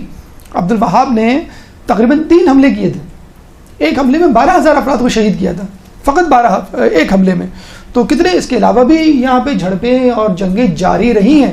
اور یہ مشہور جگہ کون سی، حرم علوی، کہ جس کو پناہ لینی ہو وہ اس حرم میں آ کے بیٹھ جاتا تھا اور وہ محفوظ ہے۔ بیت اللہ کے بارے میں کہا جاتا ہے کہ اگر کوئی وہاں قاتل بھی چلا جائے تو لوگ اس کو پکڑ نہیں سکتے جب تک وہ باہر نہ نکلے۔ تو حرم علی کی بھی ایک عجیب بات ہے کہ جگہ ہوتی تھی تو اس کے آس پاس ہی ہوتی تھی، اور ہارنے والا، شکست کھانے والا جو ہے اندر جا کے بیٹھ جایا کرتا تھا۔ مقتدی صدر پہ جب حملے ہوئے تھے، امریکیوں نے جب حملے کیے تو مقتدی صدر اندر ہی تھے، حرم میں تھے، اور الحمدللہ محفوظ رہے۔ آغا سستانی کو جب پتہ چلا کہ فوراً دورہ جو ہے اپنا غیر ملکی کینسل کر کے واپس آئے، اور پیدل پاؤں پہ چلتے ہوئے وہ حرم مقدس میں اندر داخل ہوئے، اور مقتدی صدر کو اپنے ہاتھ سے پکڑ کر ان کو باہر نکالا، کسی نے چو چرا نہیں کی، اور بالکل باحفاظت جو ہے وہ باہر نکلا ہے۔ تو اتنی بڑی پناہ گاہ ہے کہ جو اس میں داخل ہو گیا اس نے جو ہے وہ حفظ و امان اس کو مل گئی۔ تو آپ نے دیکھا 3 گنا بڑا۔ اچھا اگر آپ تھوڑا سا دقت کریں تو دس از دا سینٹر آف نجف، یہ نجف کا سینٹر ہے۔ اچھا یہاں سے لے کر آپ نے جیسے نجف کے باب سے آپ باہر نکلے، ٹھیک ہے، تو یہ صحن فاطمہ میں داخل ہوئے، داخل ہوتے ہوتے یہ فرض کر لیں اب آپ کو باہر جانا ہے، کہاں، صحن فاطمہ سے باہر، اب آپ اتنا فاصلہ طے کر چکے، تو اب آپ واپس جائیں گے تو کتنا ٹائم لگے گا آپ کو؟ تو جب آپ اس صحن فاطمہ کے گیٹ سے باہر نکلیں گے تو آپ کو معلوم ہے آپ کہاں نکلیں گے، نجف سے باہر، یہ اینڈ ہے نجف کا، صحن فاطمہ کا جو ایگزٹ ہے that is the and of Najaf. تو یہ حرم سے لے کر صحن فاطمہ کا جو ایگزٹ ہے یہ ریڈیس ہے، ٹھیک ہے، سینٹر آف حرم سے لے کر اینڈ آف باب صحن۔ اب اس ریڈیس میں آپ پرکار گھما لیں، دس از دا اوریجنل نجف، یہ پورا اوریجنل نجف تھا۔ یہ جو صحن فاطمہ ہے دیکھیں، یہ سڑک کہلاتی ہے شاہراہ صفا، کیوں کہ اس کے اینڈ پر صفا یمانی نامی شخص کا مزار ہے، یہاں پر، یہ اس جگہ، ٹھیک ہے۔ جب آپ جائیں گے یہاں پر، اور انشاءاللہ اس سڑک کی نشانی ہے کہ اس سڑک کے رائٹ سائڈ پر ہوٹلز ہیں بہت سارے، یہاں پہ ہمارا قیام بھی تھا یہاں کے ایک ہوٹل میں، سب بہت سارے ہوٹلز ہیں، ٹھیک ہے۔ اپنے ہوٹل سے آپ جا رہے ہیں حرم کی طرف تو رائٹ سائڈ پہ سارے ہوٹلز پڑیں گے، اور الٹے ہاتھ پہ صحن فاطمہ، آپ کو آوازیں آ رہی ہوں گی وہاں پہ کنسٹرکشن کی، ٹھیک ہے۔ یہ کون سی سڑک ہے، شاہراہ صفا۔ یہ دوسری طرف فرض کر لیں آپ یہاں سے آ رہے ہیں، یہ سڑک کہلاتی ہے شاہراہ امام زین العابدین، ٹھیک ہے، چوتھے امام کے نام پر، اللہم صلی علی محمد۔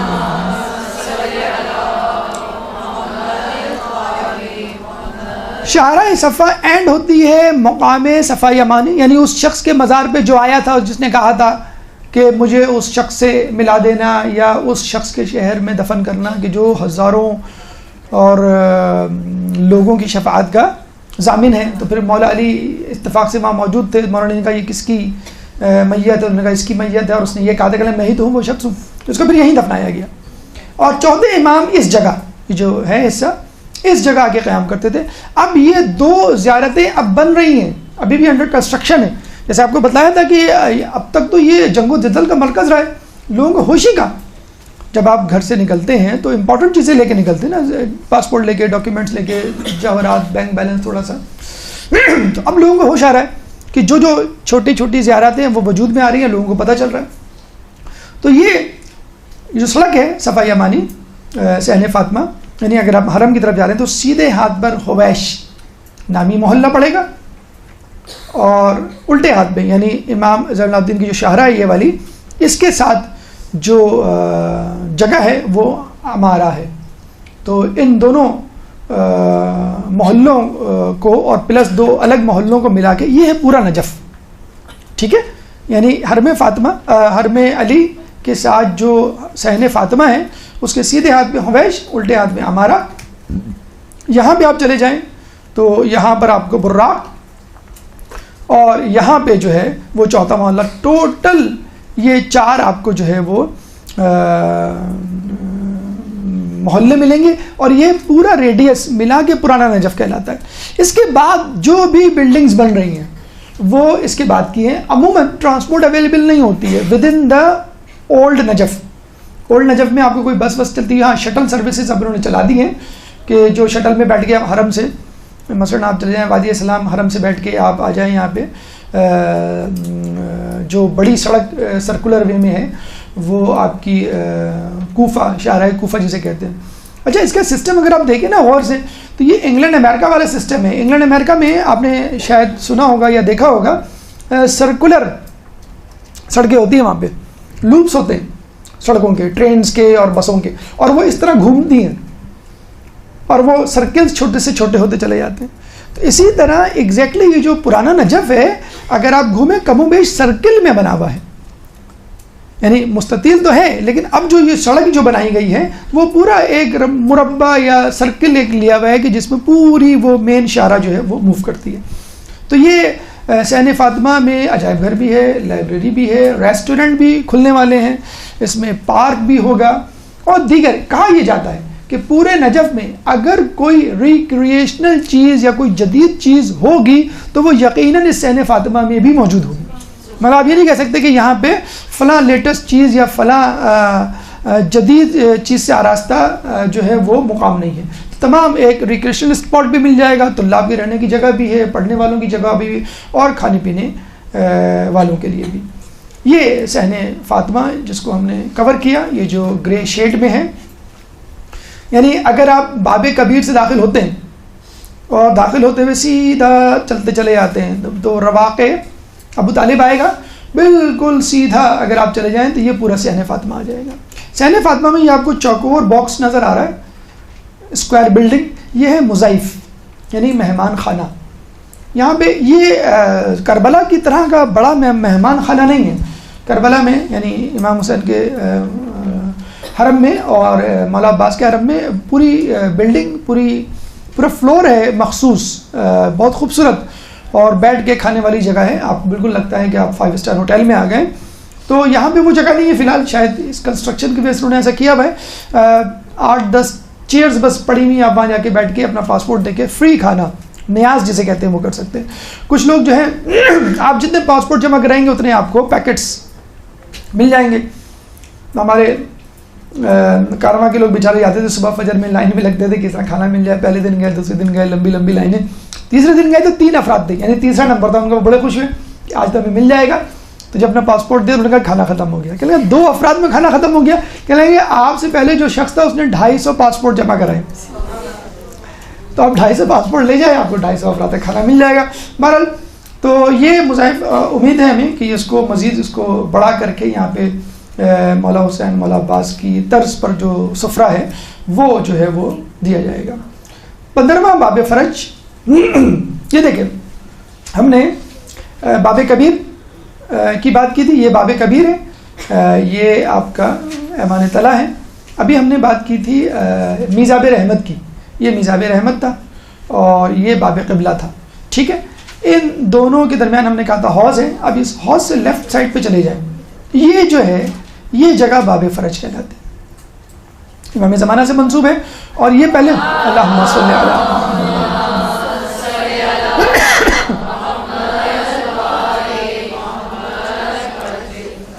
یہ امام کے مقام, امام زمانہ کے مقام کے بالکل اپوزٹ واقع ہے. پہلے ایک حجرہ تھا جس میں ایک گیٹ نکال کر اس کو باقاعدہ باب فرج کا نام دے دیا گیا ہے. یہ آپ کے 15 اسپاٹس اس پکچر کے حوالے سے اپنے اختتام کو پہنچے, لیکن جیسے کہ ہم نے بتایا آپ کو, عبرت لینے والی آنکھیں اور چشم معرفت جو ہے انسان اگر کھلی رکھے تو بہت ساری چیزیں نظر آتی ہیں. تو مزید جو چیزیں ہیں ان کو بھی دیکھتے چلیں. مثلا مسجد راس, یہ جو باب ابو طالب تھا, رواق ابو طالب, اس سے پہلے مسجد راس پڑتی ہے. مسجد راس جیسے کہ نام سے ظاہر ہے, 2 وجوہات ہیں اس کو مسجد راس کہنے کی. ایک تو یہ کہ مولا کے سر اقدس اس کے قریب ہے, یعنی بالمقابل ہے اس کے, ٹھیک ہے, رواق ابو طالب کے سامنے ہی ہے. دوسرا یہ کہ ایک دفعہ ہمارے چھٹے امام اپنے بڑے صاحبزادے حضرت اسماعیل علیہ السلام کے ساتھ آئے. درود پڑھ دیں محمد والے.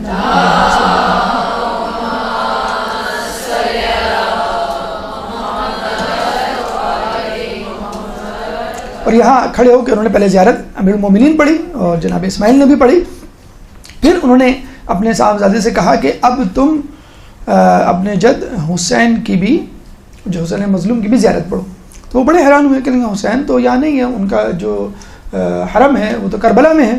تو انہوں نے کہا کہ شام جاتے ہوئے ہمارے ایک محب نے سر اقدس حسین کو یہاں دفن کر دیا تھا.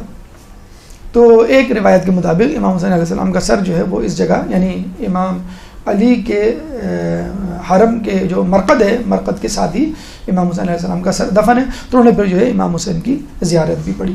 یہاں پر اب باقاعدہ گنبد 14 گنبد پر مشتمل مسجد بنا دی گئی ہے. جس طرح ہم نے کہا تھا کہ رواق ابو طالب کو مسجد میں تبدیل کر دیا گیا ہے, اس کو بھی مسجد میں تبدیل کر دیا گیا ہے. 14 گنبد پر مشتمل بہت ہی خوبصورت, یہ اس کے گنبد نظر آ رہے ہیں اوپر سے. اس مسجد میں بھی تقریباً 1000 نمازیوں کی نماز پڑھنے کی گنجائش ہے. اچھا, آدمی زیارات کر کے کیا کرے گا؟ صحن میں بیٹھ جائے گا, کیونکہ اندر تو ہجوم ہوتا ہے, زری کے آس پاس رواق میں بھی ہجوم ہوتا ہے. صحن میں سستانے کے لیے بیٹھ جائے گا, لیٹے گا, ٹیک لگائے گا یا گپ شپ کرے گا. دیکھا جائے جہاں آپ بیٹھے ہوئے ہیں یہ خود عبرت کی جگہ ہے. آپ کو سن کے حیرت ہوگی کہ جہاں بھی آپ بیٹھیں صحن میں نیچے کسی نہ کسی کی قبر ہوگی. ڈرنے کی بات نہیں ہے. کہتے ہیں کہ جو لوگ یہاں آتے تھے وہ یہ خواہش ظاہر کرتے تھے کہ جب میں مر جاؤں تو مجھے مولا کے حرم کے پاس. جب پہلے یہ حرم پورا نہیں تھا, صرف مرقد تھی, اور مرقد کے آس پاس زیادہ سے زیادہ یہ جو گولڈن ایریا نظر آ رہا ہے رواق کا جو ہے وہ ہوا کرتی تھی. باقی صحن تو کھلا ہوتا تھا, یہ کسی کی پراپرٹی بھی نہیں تھی حکومت کی مثلا, تو لوگ یہاں دفن ہو جایا کرتے تھے. اچھا, یہ کب ڈسکلوز ہوا, دریافت ہوا؟ شہزادہ عبدالحمید 13ویں صدی میں. اس نے کہا بھائی کھدائی کرو, کھدائی کر کے ہم یہاں نئے ٹائلز لگائیں گے. شیخ بہائی کے زمانے میں جب انہوں نے کھدائی کی تو پتہ چلا کہ وہ مردے اور میتیں اور انسانی جسم اعضاء نکل رہے ہیں. وہ بڑے پریشان ہوئے. شیخ بہائی وہاں پہ آئے, انہوں نے انٹروین کیا اور انہوں نے کہا کہ نہیں بھائی اس کی کھدائی نہیں ہوگی, جس طرح آپ کو ٹائلیں بچھانی ہیں اس کے اوپر سے آپ بچھا دیں. تو انہوں نے پھر وہ منع کر کے, اب ظاہر سی بات ہے کہ جو علماء جیسے علامہ ہلی ہیں یا شیخ توسی ہیں یا مقدس اردبیلی ہیں, تو بڑے بڑے علماء ہیں نا, محمد نراقی ہیں, محمد احمد نراقی ہیں, لیکن کچھ علماء ہیں بہت غیر معروف سے, تو ان کی بھی خبریں لیکن ان کے نام اب نہیں پتہ ہم کو. ان کے بارے میں کہا جاتا ہے وہ صحن کے اندر دفن ہے, یعنی یہاں پہ کارپیٹ بچھے ہوئے ہیں, جہاں پہ آپ نمازیں پڑھتے ہیں, جہاں پہ ذکر و اذکار کرتے ہیں, یہاں ویسے بیٹھے ہوئے ہوتے ہیں, اس کے نیچے قبروں کی تہوں کی تہیں لگی ہوئی ہیں. تو وہ بھی ایک عبرت کا مقام ہے کہ آپ عبرت حاصل کریں کہ کتنے لوگ ہیں جو یہاں پہ آئے, جنہوں نے کسب کیا اور مولا کے قدموں میں جو ہے وہ ہمیشہ کے لیے رہنے کے لیے وہ تیار ہو گئے. تو یہ صحن رواق, خود رواق کو بھی اگر آپ تھوڑا سا ڈسکلوز کریں, ایک تو ہم نے بتلایا تھا کہ یہاں پہ وہ نوادرات ہیں, باکسز ہیں, صندوق ہیں. یہ جو سیدھا رواق ہے, آپ کو کسی کو یاد ہے یہاں پہ کیا تھا, کس کی مرقد تھی؟ چلے ٹیسٹ ہو جائے تھوڑا سا. علامہ ہلی, علامہ ہلی کی ہے. یہاں پہ اسد الدولہ کی خبر بھی ہے. لیکن چونکہ وہ ایک علمی فگر نہیں تھا، کوئی عالم نہیں تھا، بادشاہ تھا، پہلا صفوی بادشاہ، لیکن بہرحال اس کے بارے میں کہا جاتا ہے کہ یہ پہلا شخص تھا جس نے باقاعدہ مولا علی کے حرم کی تعمیر اور ترقی اس نہج میں شروع کی جس نہج بھی ہمارے سامنے اس وقت موجود ہے. نہیں پہلی مرتبہ یہ جو اسٹرکچر انفراسٹرکچر آپ کو بلڈنگ جو نظر آ رہی ہے یہ بیسیکلی اسدالدولہ کی دی ہوئی ہے. 11ویں صدی عیسوی کا ایران کا بہت بڑا بادشاہ، 200 سال تک اس نے حکومت کی ہے اور بہت زیادہ شیعہ مذہب تعلیمات مذہب کو پھیلانے میں اس کا کردار رہا ہے، خصوص طور پہ ایران. اور اس نے کئی کوششیں کی کتنی مرتبہ کہ عراق کی حکومت، عراق والے نجف کو مجھے دے دیں. اب بارڈر پہ تو ہے نہیں کہ آپ کہتے ہیں بھی نجف لے لو یا کشمیر کی طرح اس پہ قبضہ کر لیں. اس نے بڑی کوشش کی لیکن بہرحال وہ نہیں دیا گیا. لیکن اس نے اپنے طور پہ مثلا اس نے نہریں کھدوائیں، اس نے جو ہے وہ ہاسٹلز یا جسے کہتے ہیں شباشی یا رہنے کے لیے جو ہے وہ جگہیں بنائیں، حجرے بنوائے. تو اس کا بڑا رول ہے اسدالدولہ کا، جو پہلا نام لیا جاتا ہے موجودہ تعمیراتی بلڈنگ عمارت کے حوالے سے وہ اسدالدولہ کا. تو وہ خود جو ہے وہ یہاں پر دفن ہے. گھڑیال سب سے پرانا عراق میں کسی بھی بلڈنگ میں لگا ہوا سب سے پرانا گھڑیال ہے ناقوسی آواز کا، جس کی آواز پورے شہر، پورے نجف اشرف میں سنی جاتی ہے. اب غالباً اب وہ آواز ہم نے تو اس دفعہ نہیں سنی یا توجہ نہیں تھی، لیکن کہتے ہیں کہ بہرحال یہ انڈر ریپیئر ہے. لیکن سب سے پرانا اور سب سے بڑا ناقوسی گھڑیال جو ہے وہ یہاں پہ لگا ہوا ہے، جس کی ٹائمنگ دیکھ کر آپ جو ہے وہ اندازہ لگا سکتے ہیں. مینارہ اذان جس کے بارے میں کہا جاتا ہے کہ اس پہ لگی سونے کی اینٹیں تقریباً 4000 کی تعداد میں ہیں. یہ نادر شاہ نے لگوائی تھی. یہ آپ کا تغرا ہے یا کنگرا جسے کہتے ہیں کہ جہاں پہ مؤذن کھڑے ہو کے اذان دیتا ہے. گنبد مطہر، گنبد مطہر جو کہ باہر سے زیادہ نظر آتا ہے، یعنی حرم سے جتنا دور ہوں گے اتنا ہی اس کی خوبصورتی میں اضافہ ہوگا. حرم سے جیسے قریب ہوتا چلے آئیں گے تو حرم میں اور چیزیں آپ کو نظر آتی چلی آئیں گی. لیکن جب آپ نے جن لوگوں نے زیارت کی ہے وہ اپنا ایکسپیرینس بتائیں گے کہ جب پہلی مرتبہ گنبد میں نظر پڑتی ہے تو آدمی کے حواس جو ہے وہ اپنے قابو میں نہیں رہتے، آنکھوں سے جو ہے وہ آنسو چھلک پڑتی ہے. جیسے بیت اللہ پہ نظر پڑتی ہے، جیسے گولڈن ڈوم، سنہری گنبد، مطلب جو مسلمان نہیں ہے وہ اس کے سنہری پن یا سونے پہ فریفتہ ہو جاتا ہے، لیکن جو مسلمان ہے اہل بیت کا ماننے والا ہے، مولا کی معرفت رکھتا ہے، وہ تو گنبد دیکھ کے یقین کریں اس پہ غش کسی کیفیت طاری ہو جاتی ہے. اور یہ صرف ہمارا معاملہ نہیں ہے، یہ اور لوگ جو جہاں جن لوگوں نے یہاں پہ زیارات کی وہ ان کے اپنے پرسنل ایکسپیرینس ہیں جو ابھی ہم آپ کو بتائیں گے. گنبد مطہر کے حوالے سے یاد رکھیں کہ اس گنبد مطہر میں اس طرح کی 12 کھڑکیاں ہیں، لیکن 2 کھڑکیاں قابل توجہ ہیں، ایک مشرق کی کھڑکی اور ایک مغربی کھڑکی. مشرقی کھڑکی پہ بیٹھ کر اگر آپ کو موقع مل جائے وہاں آپ اندر دیکھیں تو بالکل اپوزٹ میں آپ کو کون سی کھڑکی نظر آئے گی؟ مغربی کھڑکی. تو جب سورج غروب ہوتا ہے تو اس مغربی کھڑکی میں سورج غروب ہوتے ہوئے سورج کی پوری ٹکیا گلابی یا یلو وہ ٹکیا پوری نظر آ رہی ہوتی، پوری ٹکیا. اسی طرح مغربی کھڑکی پہ آپ کھڑے ہو جائیں صبح کے وقت تو مغربی کھڑکی سے آپ کو کون سی کھڑکی نظر آئے گی؟ مشرقی کھڑکی. تو صبح طلوع آفتاب کے وقت اس پہ جب سورج کی کرنیں پڑتی ہیں تو چکا چوند آنکھوں کو خیرہ کرنے والی روشنی آپ کی آنکھوں میں پڑتی ہے. تو یہ دونوں منظر اگر کوئی مطلب یہ استطاعت رکھے یا کسی طرح پہنچ جائے، بڑا مشکل ہوتا ہے اوپر جانا، وہ باقاعدہ ایک پرمیشن ہوتی ہے جو لینی پڑتی ہے اور کافی رسکی کام بھی ہے. تو یہ دونوں کھڑکیاں اپنا حسن رکھتی ہیں. گنبد کے حوالے سے جو پہلا گنبد بنایا گیا تھا اس کے بارے میں کہا جاتا ہے یہ سرخ رنگ کا تھا اور یہ بنایا تھا آپ کے ہارون رشید نے، جس نے یہ قبر دریافت کی تھی. جو شکار کے لیے نکلا تو پتہ چلا کہ یہ مرقد مطہر امام علی ہے، تو اس نے سرخ گنبد، پہلا گنبد جو بنایا، یہ والا نہیں جو اس وقت نظر آ رہا ہے، بلکہ سرخ گنبد، سرخ اینٹوں سے اس نے بنایا تھا، اسٹیل سے یا سونے سے یا کسی اور چیز سے نہیں، سرخ اینٹوں سے. اس کے بعد جیسے ابھی اب نے آپ کو بتایا کہ شاہ صفوی اسدالدولہ 11ویں صدی میں اس نے پہلی مرتبہ یہ جو گنبد آپ کو نظر آ رہا ہے مائنس گولڈ کو ہٹا دیں آپ، یہ گنبد، یہ بلڈنگ جو ہے یہ شاہ صفوی اسدالدولہ شاہ صفوی اول نے بنائی تھی. شاہ صفوی اول کے بارے میں کہا جاتا ہے اس نے نہ صرف حرم بلکہ خود پورے نجف اشرف میں بہت زیادہ زراعت کا کام کیا ہے. فرات سے پوری نہر نکال کے نجف کو سیراب کیا، یہاں پہ پانی کی سپلائی، کھانے کی سپلائی، لوگوں کی صحت و صفائی کے حوالے سے تمام اس نے جو کوئی دقیقہ فروغ گزاشت نہیں کیا.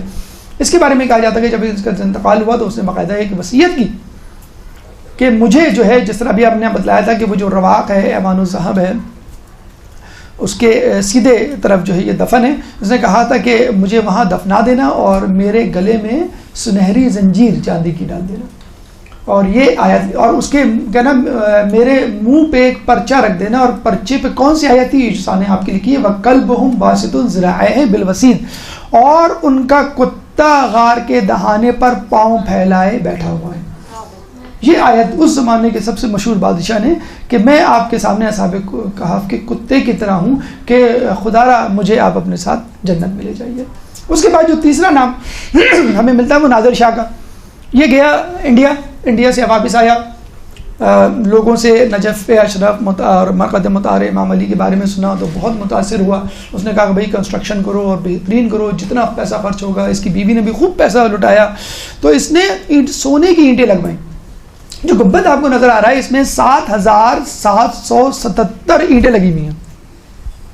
گیو می ون، جیسے کہ اس آدمی نے کہا تھا نا کہ اللہ مولا مجھے اس میں سے ایک دے دیں، اور مل بھی گئی تھی اس کو. 7,777 اینٹیں سونے کی یہ نادر شاہ نے لگوائی تھی. اور مینار پہ جو ہے اس میں بھی 4,000 اینٹیں اسی نے لگوائی تھی. نادر شاہ کے بارے میں ملتا ہے کہ جب یہ آیا اور جب اس نے مولا علی کے فضائل اور یہ سنی بہرحال صاحب معرفت تو پہلے بھی تھا، تو کس انداز سے داخل ہوا؟ ایک بہت چھوٹی سی گلی، باب کبیر سے نہیں، باب امام علی رضا کسی بڑے دروازے سے نہیں، چھوٹی سی گلی سے مولا کے حرم میں داخل ہوا، ایسی حالت میں کہ اس کے گلے میں زنجیر تھی سونے کی. اور ایک عام آدمی کو جو گلی میں کھڑا ہوا تھا اس کو کہا کہ یہ زنجیر پکڑ لو اور مجھے گھسیٹتے ہوئے ہکا کر، جس طرح ایک مویشی کو لے کے جاتے، کتے کو لے کے جاتے، مجھے ہکا کر حرم میں لے چلو. اور بالکل جانوروں کی طرح 4 پاؤں پہ وہ چلتا ہوا حرم مقدس میں آیا. تو یہ آپ دیکھیں کہ اس زمانے کے یہ وہ بادشاہ تھے کہ جن کا نام سن کے لوگ کعبہ کرتے تھے. سلطنت کعبہ کا سلطنت عثمانیہ کانپتی تھی نادر شاہ کے نام سے. عبدالدولہ اپنے زمانے کا بہت مشہور بادشاہ تھا، تو کیا اس نے آیت لکھوا کے اپنے آپ کو اصحاب کہف کا کتا ظاہر کر کے وہاں پہ اپنے لیے شان سمجھا.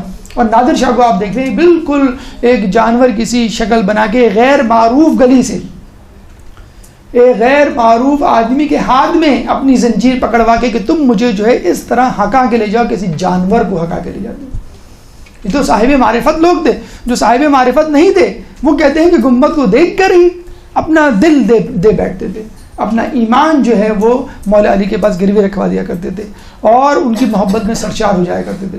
کہتے اس زمانے میں حاکم وقت تھا بغداد کا سلطان سلیمان، وہ کچھ لوگوں کے ساتھ زیارت کے لیے جا رہا تھا. تو جب وہ وہاں زیارت کے لیے گیا تو اس کو سنہری گنبد جیسی نظر آیا، یعنی جو زیارت کے لیے زائرین جا رہے تھے جیسی نظر آیا، اس نے دیکھا کہ ایک شخص نے سنہری گنبد دیکھتے ہی اپنی جوتیاں اتار دی اور ننگے پیر چلنا شروع کر دیا. اس کو بلایا کہ تم نے یہ کیا حرکت کی؟ کہنے لگے میں نے اس گنبد کے احترام میں یہ حرکت کی ہے، اس شخصیت کے احترام میں جو یہاں پر موجود ہے. تو اس نے کہا اللہم صلی علیہ، اس نے کہا کہ یہ تم ثابت کرو کہ یہ تم نے عمل جو کیا بالکل صحیح کیا ہے. تو اس نے کہا آپ خود قرآن کھول کے دیکھ لیں. تو اسی وقت سلطان سلیمان نے قرآن کھولا تو یہ والی آیت اتری انی انا ربک فاقلع نعلیک، کہ میں بے شک تمہارا رب ہوں اور اپنی جوتیاں اتار دو. انک بالوادی المقدس طویٰ، کہ تم وادی طویٰ میں داخل ہو چکے ہو. جب موسیٰ علیہ السلام کوہ طور پہ گئے تھے تو یہ آیت اتری تھی اے موسیٰ اپنی جوتیاں اتار دو، کیونکہ مقدس وادی طویٰ ہے. تو اس بادشاہ کو دکھانے کے لیے اللہ تعالیٰ نے یہ استخارہ اس کے نام نکلوایا کہ جس شخص نے اگر یہ کام کیا ہے تو بالکل صحیح کیا ہے کہ یہ واقعی یہ ایسی جگہ ہے کہ جہاں پہ انسان کو احترام میں اپنی جوتیاں اتار دینی چاہیے. تو یہ وہ لوگ تھے جو کہ مولا کے ماننے والے بھی نہیں تھے، معرفت بھی رکھنے والے نہیں تھے، لیکن ہم نے کہا کہ مولا نے اپنا کام اپنے پردہ فرمانے کے باوجود جاری رکھا. آخری چیز، آخری مقام، ویسے تو بہت سارے مقام ہیں، مزید انشاءاللہ دریافت ہوں گے، آپ تک پہنچائیں گے. موضع الاصبعین، عجیب واقعہ اس حوالے سے تاریخ میں ہمیں ملتا ہے کہ دیکھیں یہ جو ریڈ ریکٹینگل ہے یہ سر مقدس مولا کا جو سرحانہ ہے قبر مطہر کا وہ ڈینوٹ کرتا ہے. ٹھیک ہے، 5 اس میں پورشنز ہیں زری کے. اس میں جو پہلا پورشن ہے زری کا سر اقدس جہاں پر ہے وہاں پہ کسی زمانے میں یہاں پر اس قسم کی جو ہے وہ تختی رکھی ہوئی تھی اور جس میں 2 ہولز تھے. اس کے بڑا دلچسپ واقعہ بلکہ 2 واقعات ملتے ہیں. ایک تو واقعہ ہمیں یہ ملتا ہے کہ مرہ بن قیس عرب قبیلے کا ایک بہت جنگجو نوجوان تھا. اس نے ایک دفعہ, آپ کو معلوم ہے کہ جس طرح کرکٹ فٹ بال کی ٹیمیں ہوتی ہیں ان کا پیک آتا ہے پھر نیچے چلے جاتی ہیں, کوئی جیتتا ہے کوئی ہارتا ہے. تو مرہ بن قیس کا قبیلہ اس زمانے میں بہت زیادہ فتوحات کر رہا تھا اور لوگوں پہ ایک دھاگ تھی. تو ظاہر بات ہے جب آپ زور پکڑتے ہیں طاقت کا تو پھر آپ آس پاس کے لوگوں پہ بھی جو ہے وہ چڑھائی کرتے ہیں اور اپنے بدلے لیتے ہیں پرانے.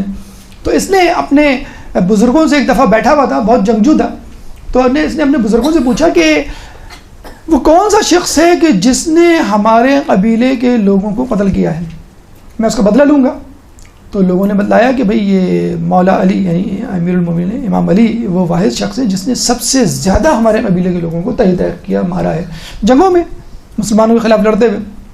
تو اس نے قسم کھائی کہ میں مولا سے یعنی امام علی سے یا علی سے جو ہے وہ بدلہ لوں گا. لوگ بڑے پریشان ہوئے کہ تم کیا بدلہ لو گے, وہ تو اب دنیا سے جا چکے, ان کا انتقال ہو گیا, ان کی قبر کہاں ہے, کہنے گا قبر فلاں جگہ ہے, کہنے گا میں قبر جا کے کھودوں گا نعوذ باللہ اور بے احترامی کروں گا, ان کی لاش کو پامال کروں گا.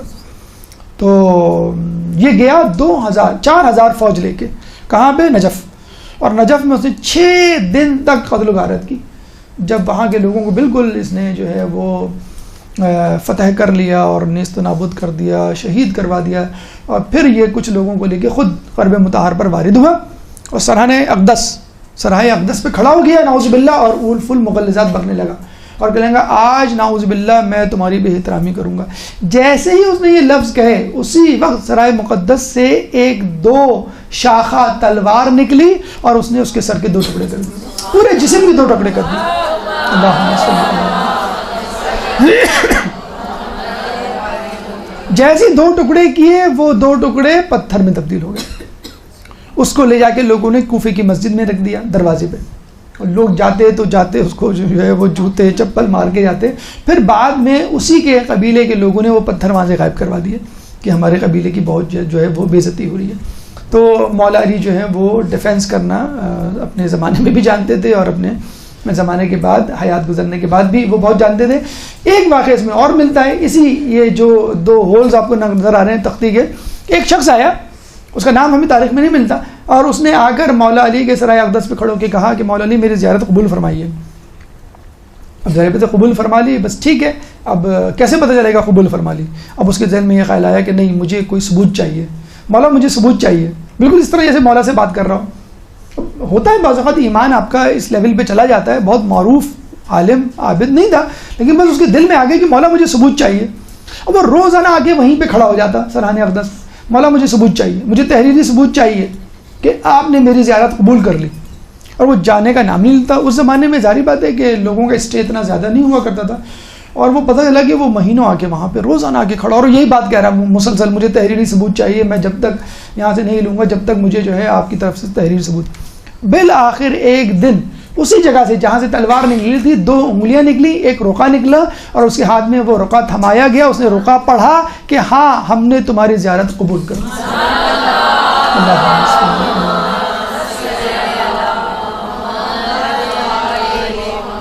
تو اچھا, یہ اتفاق سے یہ جو ایریا ہے یہ لیڈیز گیٹ کی طرف ہے, جہاں پہ جو پارٹیشن کیے ہوئے ہیں, تو وہ آپ کو لیڈیز گیٹ میں جو سرحانہ اقدس کی جو جگہ ہے وہ مل جائے گی. شاید یہ اب وہاں موجود نہیں ہے, یہ نوادرات میں شامل کر دیا گیا ہے. انشاءاللہ صحن فاطمہ میں آپ کبھی جائیں گے تو یہ وہاں پہ یہ موجود ہے ماشاءاللہ, یہ بتا رہے ہیں کہ موجود ہے. تو لیڈیز اگر جائیں تو خصوصی طور پہ وہ اس کا مشاہدہ کر سکتی ہیں.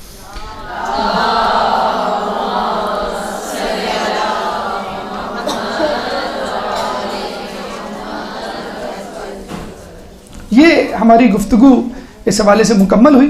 اللہ تعالیٰ سے دعا ہے کہ ہم تمام لوگوں کو حرم امیر المومنین کی زیارت کرنے کی توفیق عطا فرما. اگلی دفعہ انشاءاللہ جو ہے حرم میں موجود مدفون علماء کے حوالے سے گفتگو ہوگی, اس کے بعد ہم جو ہے حرم سے باہر قدم رکھیں گے. اللہ تعالیٰ سے دعا ہے کہ تمام لوگوں کو عراق, ایران اور دیگر مقامات مقدسہ کی زیارت کرنے کی توفیق عطا فرما. ہمیں اہل بیت کے نقش قدم پر چلنے کی توفیق عطا فرما. ہمیں قیامت میں ان کی شفاعت سے بہرمند فرما، امام کے ظہور میں تعجیل فرما، اور ہمیں ان کے انصار اعوان میں شامل فرما۔ ربنا تقبل منا انک انت السمیع العلیم وتب علینا انک انت التواب الرحیم برحمتک یا ارحم الراحمین۔ برحمتك يا أرحم الراحمين، وصلى الله على محمد وآله الطاهرين۔